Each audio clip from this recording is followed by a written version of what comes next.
Selamat siang Ibu-ibu. Kita sekarang masuk ke sesi pembelajaran merencanakan pemasaran. Setelah tadi kita belajar tentang mengidentifikasi usaha, mengembangkan dan menilai kelayakan ide usaha, merencanakan keuangan usaha, dan yang sesi ini kita akan belajar tentang perencanaan pemasaran usaha atau merencanakan pemasaran. Ya. Nah, ini ada tugas, tolong dikelompokkan Bu. Ini jenengan ini akan saya bagi menjadi 4 kelompok. Ini ada tugas merangkai kata. Nah, saya bagikan satu-satu. Ya. Saya beri waktu 3 menit Bu ya. Bisa didiskusikan dengan teman-temannya. Oke, sudah cukup waktunya nggih. Sekarang dari kelompok yang paling kiri, dari kelompoknya Bu Yeni. Kalimatnya apa Bu? Ya, terus itu masuk ke yang barang. Ini masuk ini, yang barang atau yang harga atau yang lokasi atau yang promosi? Oh iya bener. Terus Bu masuk yang barang. Pastikan barang dagangan bermutu baik, itu masuknya ke aspek yang barang. Terus kelompoknya Bu Yuni. Kalimatnya apa Bu? Ya, masuknya ke aspek lokasi. Oh, leres. Masuk ke lokasi Bu. Kalimatnya promosikan barang dagangan setiap saat. Berarti masuk ke aspek promosi. Terus yang ketiga kelompoknya Bu Ani. Nah, kalimatnya apa Bu? Juga benar Bu. Masuk ke aspek harga. Kalimatnya berikan harga murah dan bersaing. Yang terakhir kelompoknya Bu Eni. Yang pasti ini benar ya Bu. Yang terakhir masalahnya masuk ke aspek promosi. Nah, kalimatnya carilah lokasi berjualan yang strategis. Benar Bu Ini jenengan malah pada pinter semua Bu. Jangan-jangan ini KPM-nya bisa lebih pinter dari pendampingnya. Karena mungkin saya lebih lebih beruntung karena pendampingnya bisa sekolah sampai ke perguruan tinggi. Ini ibu-ibu ini pada benar semua ini ya.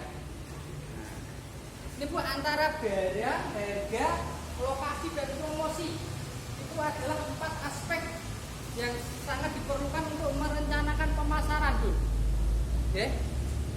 Dari 4 aspek itu saling keterkaitan Bu. Apabila kita mempunyai barang harus dijual, barangnya itu harus bermutu baik, harganya itu harus bersaing. Terus kalau sudah punya barang harga bagus, tinggal menentukan lokasi. Lokasi itu harus strategis. Nah, setelah lokasi, promosi atau pemasaran, kan jenengan sudah mempunyai ketiga aspek tadi tapi tidak bisa memasarkan, ya percuma Bu. Nah, jenengan nggak akan bisa memiliki keuntungan dalam berusaha, dalam memulai usaha maksudnya. Nah, monggo ibu-ibu bisa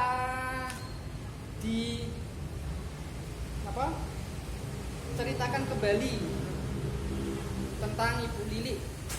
Dalam flipchart ini bisa dibaca Bu. Saya minta tolong kesediaannya untuk ibu yang bisa maju ke depan membaca flipchart.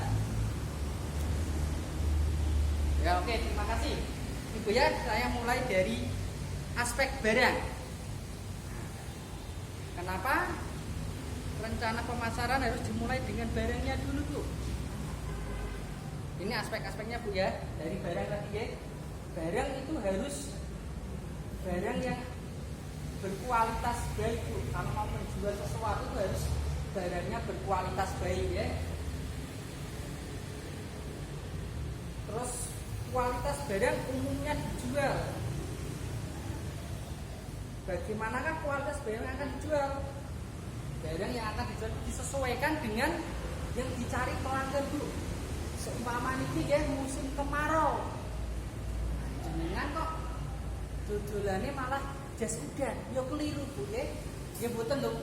jenengan musim kemarau jualan jas hujan pasti gak laku dihabiskan, tapi untuk prospeknya itu kurang bagus, oke?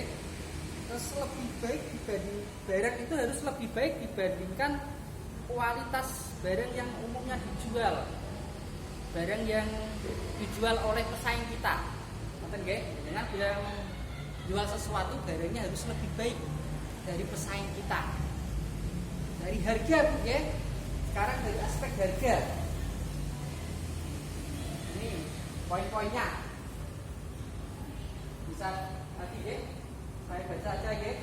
Berapa biaya membeli bahan baku dan mengolahnya? Nah, dengan seumpama punya barang ya, barangnya itu belum jadi. Nah, perlu finishing lagi. Nah, jenengan beli berapa, diolah, terus biayanya berapa, dan nanti akan dijual dengan harga berapa. Pastinya harus mendapatkan untung, Bu ya. Dan untung itu harganya harus bisa bersaing dengan pesaing kita, dengan orang yang menjual dengan jenis barang yang sama. Berapa harga jual barang sejenis umumnya, yaitu kita harus lebih bersaing untuk masalah harga barang. Bisa memberi untung nggak? Nah, kita menjual sesuatu harus mendapatkan keuntungan.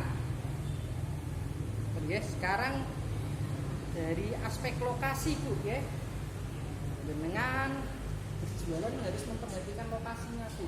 Tidak asal berjualan. Jangan seumpama ya mau berjualan apa? Berjualan misal apa, Bu? Monggo, Bu. Berjualan es tebu ya. Nah, lokasinya harus strategis, Bu. Supaya jangan mau jualan es tebu ya. Yang paling strategis itu di daerah yang panas-panas di pinggir jalan, seumpama ya. Di pinggir jalan, jangan pilih jalan yang teduh. Nah, itu jangan bisa pilih tempat yang situ. Nah, kalau ada pengendara yang lewat mungkin kehausan, bisa mampir, tempatnya enak, minumnya juga seger. Okay. Apakah biaya transportasi ke tempat penjualan tidak memberatkan? Nah, lokasi itu harus biaya tidak memberatkan untuk kita menuju tempat tersebut. Dengan di tahunan, Bu ya, cukup jualannya tekan Kudus, sementara yang dijual hanya es tebu. Nah, itu kan nanti untungnya yang didapat tidak seberapa, walaupun di Kudus juga peminat es tebu banyak, tapi kan ya sama-sama untuk minuman seger. Mungkin di area tahunan kan juga bisa, dan nggak usah jauh-jauh, jangan sampai hidup tekan Kudus nanti boros di ongkos untuk biaya transport ke sana. Apakah tempat penjualan cukup bersih? Pastikan kita berjualan itu sebisa mungkin higienis, bersih ya. Pakaian, barang yang dijual, terus pakaian yang kita kenakan, pokoknya bersih lah gitu. Intinya kayak gitu. Jangan kelemprot ya, kemproh, masa wong dodol kemproh kan yo sing mampir pegah gitu ya. Terus promosi. Kalau kita sudah punya barang, harga barang baik, harganya sudah bersaing, lokasi berjualan sudah strategis, tinggal promosi, Bu ya. Nah, promosi bisa dari mulut ke mulut. Nah, sama jangan jualan masakan. Nah, nek wong sing wis mampir masakannya enak, nah, itu nanti akan kecerita ke teman-temannya, nanti otomatis jenengan warungnya akan ramai.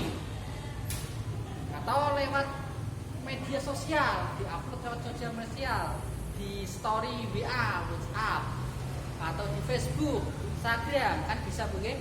Ada banyak cara untuk melakukan promosi barang.